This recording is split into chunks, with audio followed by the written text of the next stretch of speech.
Halo Sobat Football Lovers, kembali lagi di channel Bal News 2. Nah, kali ini di channel ini kami membahas berita seputar olahraga sepak bola. Dari mulai berita timnas Indonesia, informasi Liga Indonesia, informasi Liga seputar internasional. Bagi kalian yang belum subscribe channel ini, bisa langsung di subscribe dan nyalakan loncengnya agar kalian tidak ketinggalan video terbaru dari kami. Baiklah, langsung saja kita masuk ke video pembahasannya. Akhirnya sadar diri. Wasit asal Cina langsung minta maaf ke Indonesia usai bertindak semena-mena di laga timnas Indonesia versus Uzbekistan. Pada Piala Asia U23 yang baru saja berlalu, kontroversi besar muncul ketika wasit membuat keputusan kontroversial yang merugikan tim Indonesia. Keputusan ini menyulut kemarahan dan kekecewaan dari para penggemar sepak bola di Indonesia. Pada pertandingan tersebut, keputusan wasit yang disorot adalah Shen Yinhao asal Cina.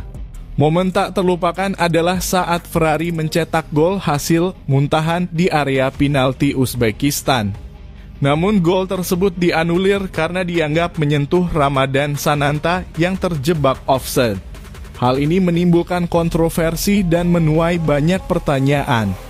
Keputusan wasit kedua yang disorot adalah penggunaan VAR Video Assistant Referee dalam sebuah kejadian yang memengaruhi hasil pertandingan secara signifikan.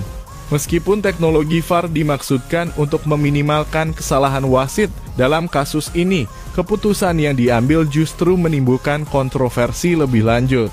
Setelah kontroversi tersebut mencuat, wasit yang bertanggung jawab atas keputusan tersebut kemudian meminta maaf kepada tim Indonesia dan para penggemar atas kesalahan yang terjadi. Permintaan maaf ini dianggap sebagai langkah yang penting dalam memulihkan kepercayaan dan keadilan dalam sepak bola. Saya menjalankan tugas dengan berusaha bersikap adil. Saya juga menerima laporan dari petugas VAR terlebih dahulu untuk membuat keputusan. Jadi misal ada keputusan yang tidak bisa diterima, saya pribadi mohon maaf sebesar-besarnya terutama kepada fans Indonesia, kata Shen Yinhao saat diwawancara usai laga.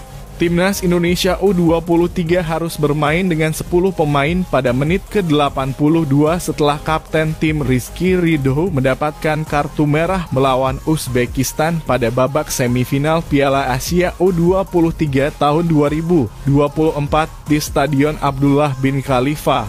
Timnas Indonesia U23 tertinggal 0-1 pada menit ke-68 lewat gol penyerang Uzbekistan Husain Nurchaev melalui tembakan kaki kiri usai meneruskan assist Muhammad Qodir Hamraliev lewat umpan silang.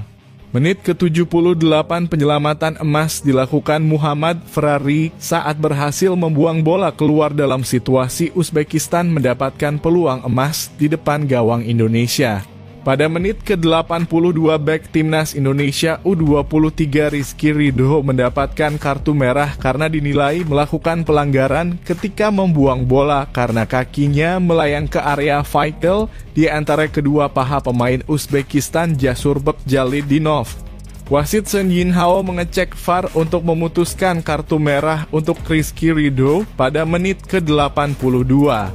Dalam pertandingan ini, 3 perubahan pemain dilakukan pelatih Shin Tae-yong dalam starter melawan Uzbekistan di semifinal Piala Asia U23 tahun 2024 dibandingkan dengan laga sebelumnya melawan Korea Selatan yaitu Ramadan Sananta, Muhammad Ferrari, dan Fajar Fatur Rahman menjadi starter dalam pertandingan ini. Menteri Komunikasi dan Informatika Budi Aris Setiadi optimistis tim nasional Indonesia lolos ke Olimpiade Paris 2024 meskipun kalah 0-2 melawan Uzbekistan di semifinal Piala Asia U23 di Doha, Qatar, Senin.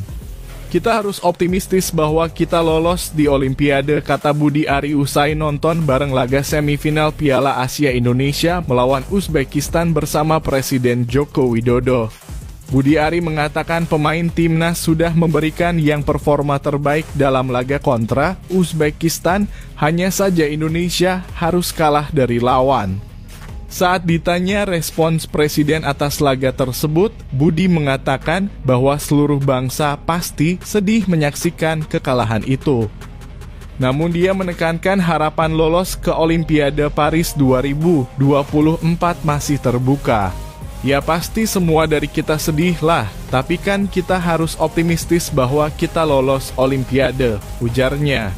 Sementara itu Menteri Perdagangan Zulkifli Hasan mengatakan pemain timnas Indonesia tetap membanggakan, meskipun, kata Zulkifli, pemain Uzbekistan harus diakui lebih unggul di lapangan.